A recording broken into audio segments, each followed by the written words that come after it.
నంద్యాలలో పంచాయతీ కార్యదర్శులు ఆందోళన బాటపట్టారు. పెరిగిన పని భారాన్ని తగ్గించాలంటూ కలెక్టరేట్ వద్ద నిరసన తెలిపారు. సచివాలయం విధుల నుంచి తమకు విముక్తి కల్పించాలంటూ డిమాండ్ చేశారు. జిల్లా అధికారికి వినతి పత్రం అందజేశారు. దీనిపై కలెక్టర్ ఫోన్లో స్పందించి సమస్యలను పరిష్కరిస్తామని హామీ ఇవ్వడంతో ఆందోళనను విరమించారు.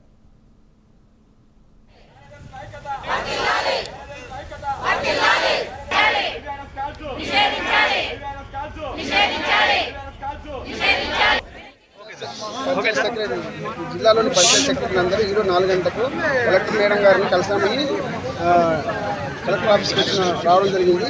సో కలెక్టర్ మేడం ఏదో అనివార్య కారణాల వల్ల వేరే పని మీద వీళ్ళని కలవలేకపోయింది. వాళ్ళ తరఫు నుంచి మా డిపిఓ గారు నాకు ఫోన్ చేయడం జరిగింది. నేను ఆలగడ్డ నుంచి ఇక్కడికి వచ్చి వీళ్ళ రిప్రజెంటేషన్ తీసుకున్నాం. వీళ్ళ యొక్క సమస్య ఏదైనా ఉంటే అది మాట్లాడడం జరిగింది. డిపిఓ మేడం కూడా ఫోన్ కాల్ మాట్లాడినారు, వాయిస్ కాల్ కాల్ అనేది అందరికీ వినిపించడం జరిగింది స్పీకర్ పెట్టి. అదేవిధంగా కలెక్టర్ మేడం కూడా కాల్ మాట్లాడినారు.